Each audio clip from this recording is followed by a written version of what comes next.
Boston Celtics get the win. Derrick Whtie, Kristaps Porzingis were great. They showed Trae Young who the real all-star was, plus the defense. Maybe it's time to clean that up. Jayson Tatum's off night, and a little bit more on the Tillman trade. Let's do it all right now on the Locked On Celtics podcast. Be ever ready. Recognize the city of champs. Boston, baby, we do what you can't. Locked on number 18, Tatum and Brown, J-team, step back. We gon' wet that and slay teams. Of course, the Celtics, who else could it be? Screaming like KG with the Larry O.B.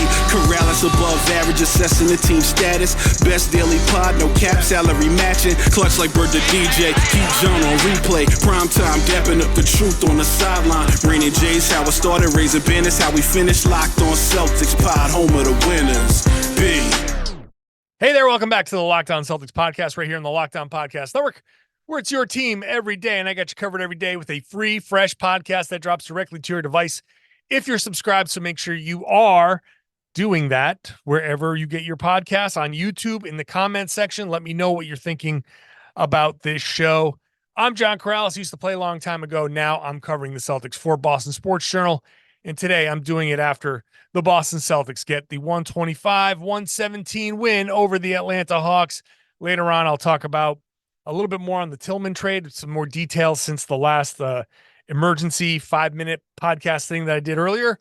I'll talk about this game. I'll talk about the Celtics defense. I'm also going to talk about PrizePicks. This show is brought to you by PrizePicks. Easiest and most exciting way to play daily fantasy sports. Go to prizepicks.com/LockedOnNBA. Use the code LOCKEDONNBA, all lowercase, for a first deposit match up to $100. Let's just dive into the game here, which the Celtics won. And honestly, the big takeaway for me here is that this Celtics team is going through its kind of midseason doldrums, the lull, the problems that they're, you just kind of normally have at this time of year. I know people are saying, well, the Knicks are playing great right now. The Cavs are playing great right now. So they think the exception disproves the rule. It's not that it's, just every team's going to suck. Some teams, yeah, they do go on a run. The Knicks made a trade and that kind of jolted them. The Cavs, they got some guys back from injury. It kind of jolted them. But the Celtics have been good. The problem for the Celtics is they've been great for this entire season. And now they're like, they know how great they are. I said in yesterday's podcast how great they are. They're on pace for 60 plus wins, 62 wins, maybe more. It's kind of hard sometimes when things are going great not to let your foot off the gas a little bit. And I think the Celtics have done that a little bit here. Throw in the fact that the Atlanta Hawks can be a really good offensive team. They're not a good defensive team. And you have a recipe for what happened in this game. Everybody is on board. Everybody understands. Yeah, this is a little bit of a struggle, but the Celtics are winning through the struggles, right? They're still they're 4-2 on this homestand, 6 games. They lost 2 games. Not the best games, obviously, but they're winning through these struggles, so that's a positive. We understand that. But the Celtics, 125-117. They still won. They got up by 13. They had they had their struggles. At the beginning of the game, it was Saddiq Bey that caused them problems. It was Trae Young had a hot start, but he kind of disappeared. And the Celtics just kind of like muddled along is what I'm trying to say. Muddled along. And if it wasn't for Kristaps Porzingis and Derrick Whtie, who knows how this game would have gone.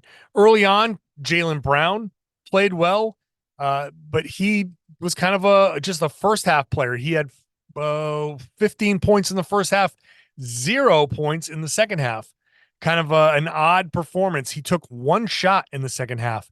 He kind of coasted his way through. I don't understand how Jaylen Brown takes only 1 shot in the second half, but he just kind of chilled. He let Porzingis shoot. Jayson Tatum shot. Derrick Whtie got shots. They took 44 shots in the second half. That's, it's not nothing. And Jaylen took 1. So he kind of took the second half of this game off. But bottom line for this, Celtics got a great performance from Kristaps Porzingis, which is exactly what he should have done because he's a very tall person against a not very tall team that's not a good defensive team. So they took advantage of the Kristaps Porzingis matchup. They did not take advantage of Jayson Tatum getting to the rim, which he did often, not often enough. He got to the rim. It was 4-4 in the restricted area, and he should have been more than 4-4 in the restricted area because overall he shot 8 of 21, 2 of 13 from 3. So we missed 11 3-pointers. That's incredible. If you're going to take 13 3-pointers, you better be hitting. And I know that runs, he's had performances that run kind of counter to that line of thinking, but when the rim was wide open, there was no Clint Capella. They're a bad defensive team, the Hawks. And Tatum, I think, got a little caught up in trying to find his shot. He had a couple of shots late, but it was a game where attacking the rim was the way to go. Attacking the rim was the recipe. And okay, Derrick White was hitting shots. So keep shooting. Al Horford had a monster second quarter. He, had the green light to keep shooting. Kristaps Porzingis was hitting. Those guys, sure, if you're hitting, go for it. But when you're off the way Tatum was, but also not just off, but also when you're able to get to the rim with the ease and frequency as Tatum was able to get to the rim, that's a night where you're just like, you know what? I'm just going to be focused on driving a lot more. And he didn't. And I think that's part of the just situation where you don't want to expend all that energy. I think that's part of the issue here. The Celtics have gone through this stretch of the schedule. They've managed to get by pretty well. It's not as great as it was before, but they've gotten by pretty well. And they're just like, yeah, like we're just gonna cruise to the All-Star break. You got the Washington Wizards on Friday. You got a couple of games against Brooklyn coming up. What's this other game that they've got coming up here? Let me just check that real quick. Miami. So that's a game they're going to get up for. So they got this, and this is a weird 2:00 start on Sunday in Miami. So Friday night, Washington, they're going to chill in that game. Back-to-back against Brooklyn, they're going to chill in that game. That home game, the 14th before the All-Star break, batten down the hatches. Sit Jayson Tatum for that game. Don't even bother. Don't even bother with Jayson Tatum for that game because he's not going to play anyway. You can play him, you can put him in the game, but he's not going to play. That's not a game that he's going to give a damn about. And if he's not going to care that much, then don't play him. Same for Jaylen Brown. Start Xavier Tillman. Get these guys. You use that as an opportunity. Just go get your minutes and let's get you into the system. Give these other guys. Give the guys who are actually getting an all-star break. Let them play. Let Holiday and Derrick White and all those guys play, and then get the 5-6 days off. Sit Tatum and Brown. Give them an extra day. So give them Wednesday off, Thursday off. Friday is, there's 3 days off. Jaylen will go have his dunk contest, and then they play the All-Star game, and then they have a couple more days off. That's a nice little break. That's my kind of feeling. But don't get your hopes up. Washington, Miami, Brooklyn, don't get your hopes up. This is going to be a kind of a little bit of a rocky kind of finish. What else can I say? They're not fully there. Their heads are not fully there, but at the same time, they are winning most of these games. So they've got a comfortable lead at the top of the standings. So I'm not too worried, but I'm not too thrilled. Let's continue this because I'm going to talk about this kind of concept here of them needing to kind of clean this up. Today's show brought to you by Nissan. Are you the kind of driver that likes to push things a little further? Ever wonder what adventure could be around that next corner? Our friends at Nissan have a lineup of SUVs with the capabilities to take your adventure to the next level. The 2024 Nissan Rogue is perfect for city drives and great escapes.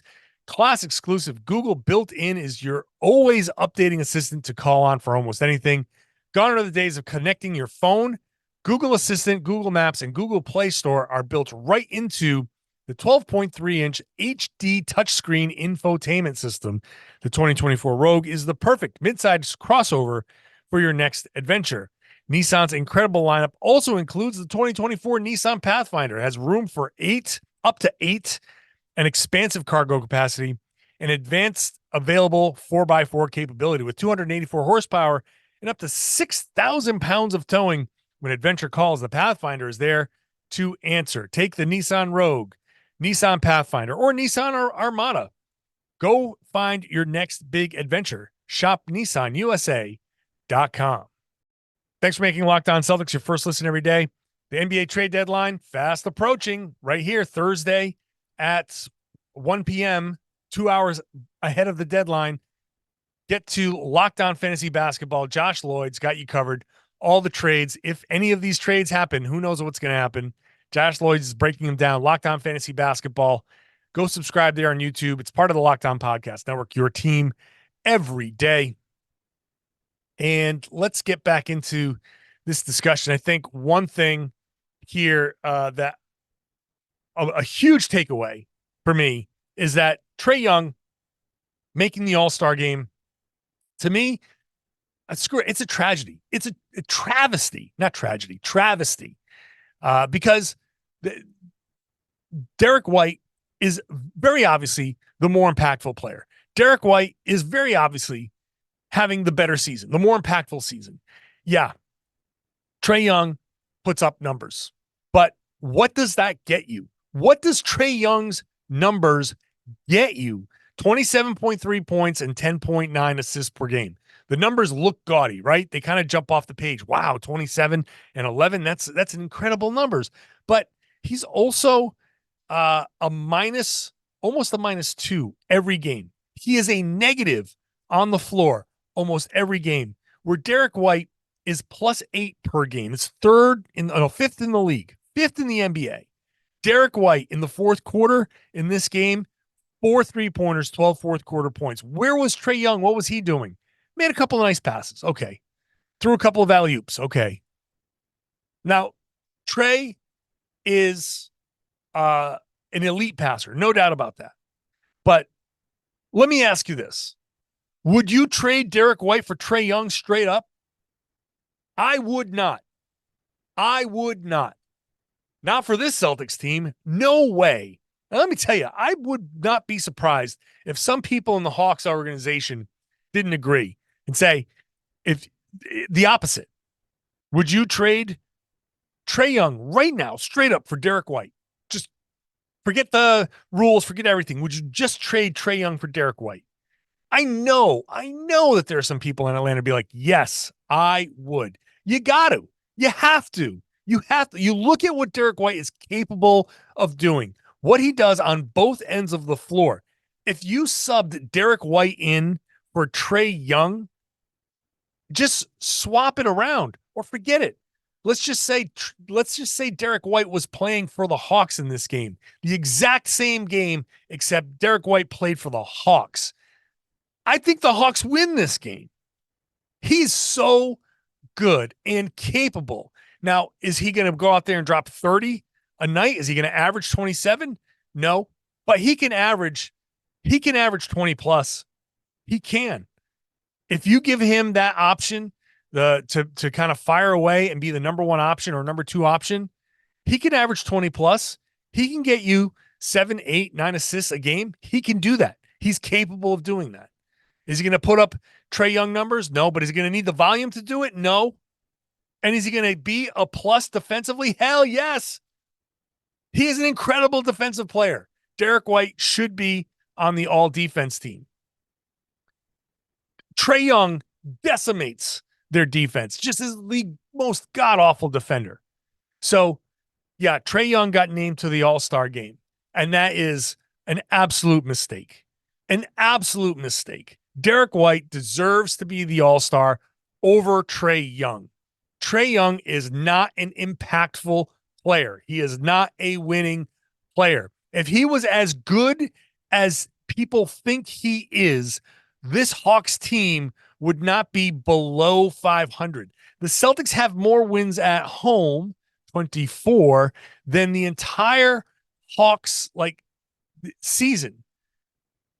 The Celtics have more wins at home than the Hawks, who just lost their 29th game. They're 22-29. How is, if Trae Young is as good as he's supposed to be, how are they 22-29 and 10th? They are worse than the Bulls. They are worse than the Bulls. How are the Hawks worse than the Bulls? Trae Young as an all-star, that team gets an all-star. Bull. You can't tell me that Derrick White doesn't deserve that over Trae Young. That's terrible. And because he's got some popularity, that's the difference. No, that's a terrible call. In fact, both Derrick White and Porzingis showed you that they deserve the call over Trae Young. I'm sorry. I know my reputation when it comes to how I feel about Trae Young, but Trae Young has earned that. Let's get back into, I'm not going to say anything more about this game. There's nothing more to say about this game. Tatum had an off night from 3. He should have drove more. He should have driven to the hole more. He had an off night from 3. Porzingis was awesome. He had a fun celebration when he thought he'd hit a corner 3, his first corner 3 of the season. But that ended up not being a corner 3 because his foot was on the line.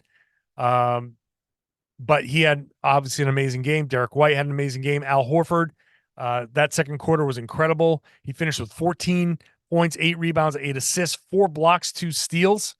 I mean, just an incredible Al Horford game. So that was nice. I thought Peyton Pritchard came in, played well, made an impact there. Had a couple of nice passes. Sam Hauser came in, did okay, did things other than shoot. A couple of offensive rebounds, couple of putbacks. That was pretty good. So that's it. This game. What are you going to say else about a game like this? I will say that the Xavier Tillman trade, we got more details about that. Talk about that in just a second. Today's show brought to you by PrizePicks. It's the #1 fantasy sports app with over 3 million members. And this is a fun time on PrizePicks. They've added a couple of new features. It's demon time on PrizePicks. Now, instead of going and picking your 2 to 6 players and going more or less than their projections and trying to win 10 times your money, how about 100 times your money? How about you pick demons or goblins? You got red demons and green goblins on different squares on PrizePicks, and you can win 100 times your money. You can turn $10 into $1,000 with as few as 4 correct picks. Just got to pick those red demons or green goblins and get going. If you get them right, you get a chance to win yourself 10 times your money. PrizePicks, super easy to play. You can make your picks, submit your entry in like 60 seconds or less. It's faster than a Mike D'Antoni offense. Quick withdrawals, easy gameplay, huge selections across sports, different players, different stat types. They set the projections. You pick more or less. It's very simple.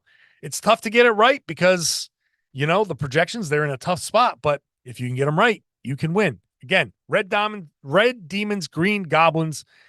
You can get up to 100 times your money. Go to prizepicks.com/LockedOnNBA. Use the code LockedOnNBA for a first deposit match up to $100. So after I recorded my initial reaction podcast to the Xavier Tillman trade, turns out that some of the details were kind of still flowing in. So it wasn't into the trade player exception. It was for Lamar Stevens. So Lamar Stevens goes and Tillman comes back. They send out a couple of draft picks. So they continue. First of all, still an open roster spot. Still have the Grant Williams traded player exception, $6.2 million. Who knows by the time you hear this what the situation's going to be there. The trade deadline's at 3:00. They still have that other Josh Jackson one, which is, just almost 1.9 million. Didn't really talk about that one much because it didn't seem like that was feasible, but hey, they almost used it. So they still have exceptions. They still have the roster spot. It does not appear that they're going to be getting below the second apron this season, but we'll see. There's still time. There is the possibility that they can carry the traded player exception past the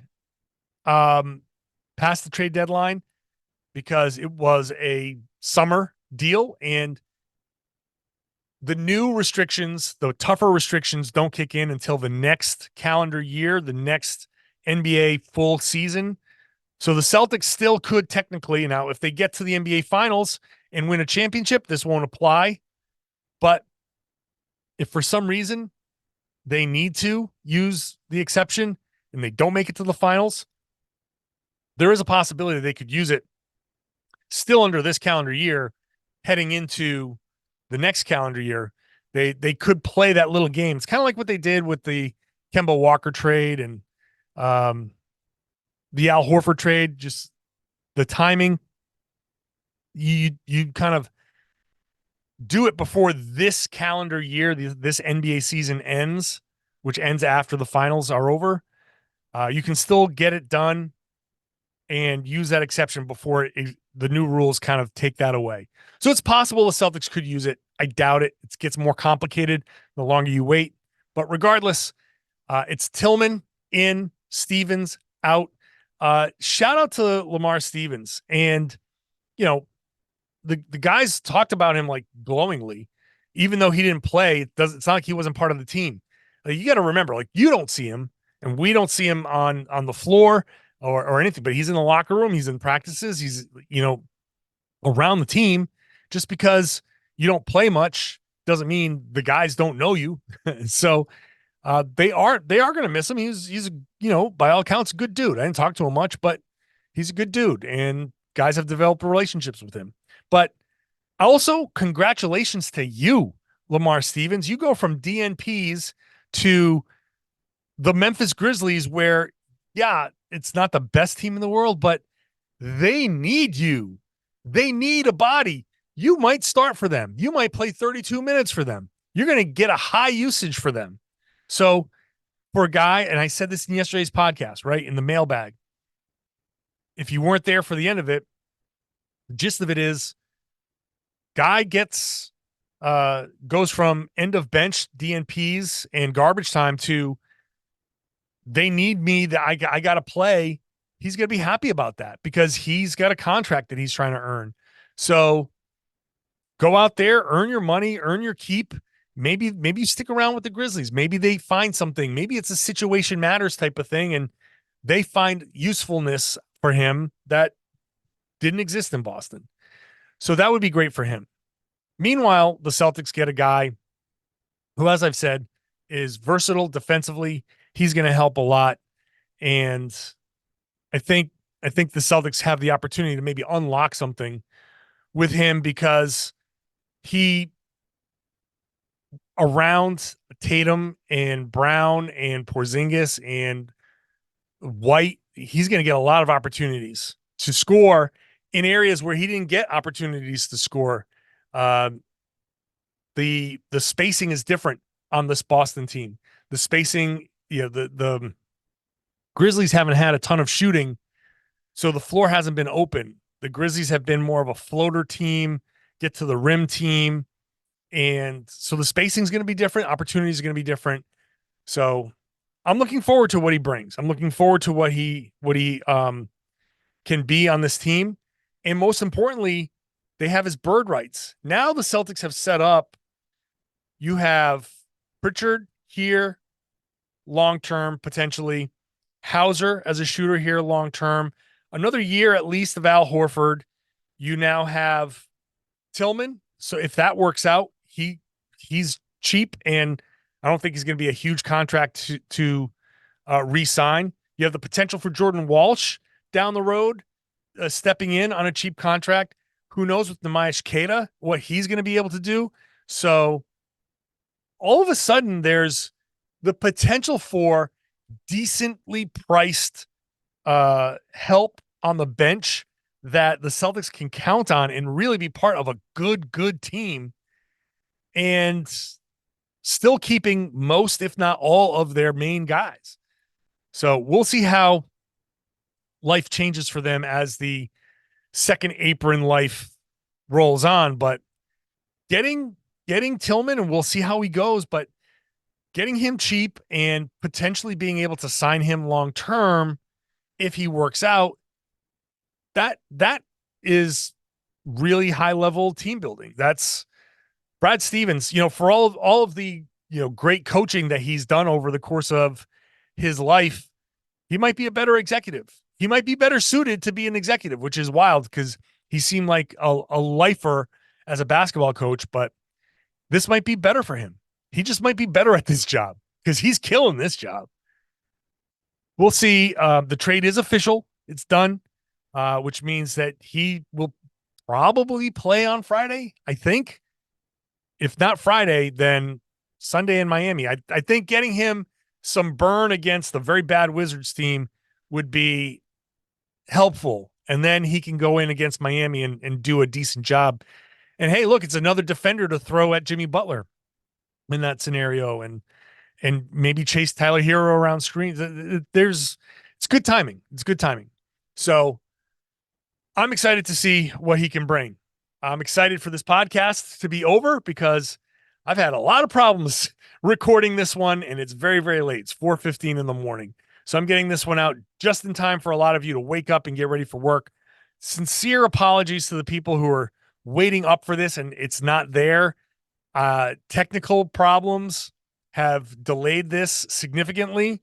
So I apologize, but it's here. So just know that no matter what, as much as I would have liked to have gone to sleep and recorded this in the morning, I'm recording this now so you can have it when you wake up, and I'll just try to sleep in or take a nap or something tomorrow. So subscribe to this podcast. We're dedicated to making your life watching the Celtics better. Hopefully this enhances your enjoyment of the Celtics. So maybe that makes you subscribe. Maybe that makes you hop into the comment section of the YouTube page. And hopefully it makes you share the podcast, spread the word, tell your friends, tell everybody they should be listening to and watching the Locked On Celtics podcast here on the Locked On Podcast Network. It's your team every day.